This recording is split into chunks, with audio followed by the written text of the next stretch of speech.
Madam President. As I stand here to advance this motion, I don't know where to begin. Where to begin to talk about the havoc that the Modi government has wrought to India. Should I start with the economy, which he has wrecked with his absolutely ridiculous, unthought out policies like demonetization? I could name many others. I was asked facts. Now, this is another unique thing that the Modi government has given us. It has destroyed all institutions whose job is to find out the facts. The National Sample Organization, which is supposed to come out with the figures of unemployment, that was prevented from putting out the figures for the last 2 years. When finally the figures which they had collected leaked out, which showed that far from creating jobs, he had actually destroyed more than 1 crore jobs in the last 1 year alone, that is more than 10 million jobs in the last 1 year alone, then the heads of the statistical organizations which were responsible for creating these figures, they were attacked by the government and they had to resign. So all institutions whose job is to find out the facts and put them out on the table are under attack. And then we are told to rely only on propaganda. As I said, I could start with the economy, but what he has done to Indian society, to our constitution, to our thought itself, is something far more insidious. Today we are told that there is no such thing as fact. We are told that there is no such thing as science. There is no such thing as reason. That everything depends upon the will of the people. If the people say that black is white, then black is indeed white. This is what we are being told. If the people say that in ancient India, as Modi said, we had developed plastic surgery and Lord Ganesha's trunk was a fine art of plastic surgery in the past, or as he said, that Karna from Mahabharata, from this ancient epic Mahabharata, was born as a test tube baby. He was an example of in vitro fertilization. Or as he said, that clouds do not allow the radar to see the planes, and therefore I asked the Air Force, against their wishes, to go and strike Balakot when the weather was unfavorable, etc. I mean, do we just disregard reason, critical thinking? Do we just disregard facts merely because we have been told to believe certain facts or certain fiction because of the propaganda that has been spread? That's the other damage that he has done. That he has reduced the media by controlling large sections of the media through inducements, through threats, etc., to just instruments of propaganda, instruments of spreading hate against Muslims, against minorities, etc. So there is an attack on reason, there is an attack on science, there is an attack on civilized values themselves, civilized discourse itself.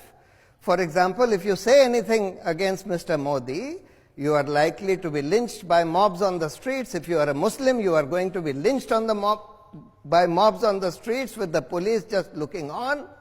If you say something even on the social media against Mr. Modi, you are going to be lynched on the social media by being given threats of rape, or if you are a woman, threats of rape, otherwise threats of being killed, etc.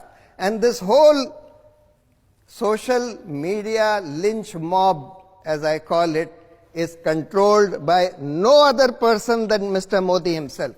You only have to read a book called I Am a Troll, written by one of India's finest journalists, Swati Chaturvedi, to find out that this whole social media lynch mob, whose job is to spread fake news, false information, hate, and to abuse its opponents, is controlled by Mr. Modi himself, who on a daily basis gives instructions who is to be attacked today, who is to be trolled today, etc.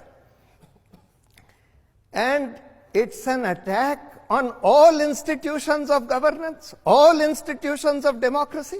We have never had a situation where 4 senior judges of the Supreme Court addressed a press conference saying that this government has put democracy in danger by controlling the Chief Justice, who is using his power as master of roster in order to decide critical cases, assign critical cases to particular favored benches, etc. The Election Commission,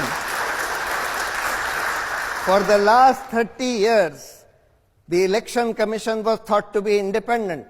Today, for the first time after 30 years, we are seeing that the Election Commission is condoning gross violations of the Code of Conduct by the Prime Minister and the leader of the Bharatiya Janata Party.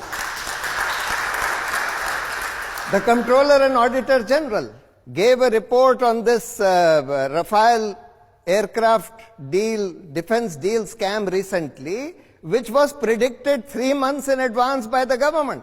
3 months before this report was given, the government told the Supreme Court in a sealed cover, in a note given in a sealed cover, which was reproduced by the court in its judgment, that this report had been given, that it had been placed in Parliament, it had been put out in the public domain, and the pricing details had been removed. Later, when if everybody pointed out that there is no such report, then the government filed an application saying that no, we meant will be given, will be placed in Parliament, will be put out in public domain. But how did they know that the report would redact the pricing details? It has never happened earlier in the last 70 years of the Comptroller and Auditor General auditing hundreds of defense deals. In not one defense deal has the pricing details been redacted. But the government knew in advance that the pricing details would be redacted by the Comptroller and Auditor General, showing that even the CAG has been made into a cage parrot. All anti-corruption institutions have been wrecked. The Lokpal was not appointed for the last 5 years. The CBI director, when he wanted to investigate the Rafale deal, he was removed in an overnight coup at 2 a.m. A contingent of 400 policemen were sent to take over the office of the CBI, and the Rafale deal was not allowed to be investigated.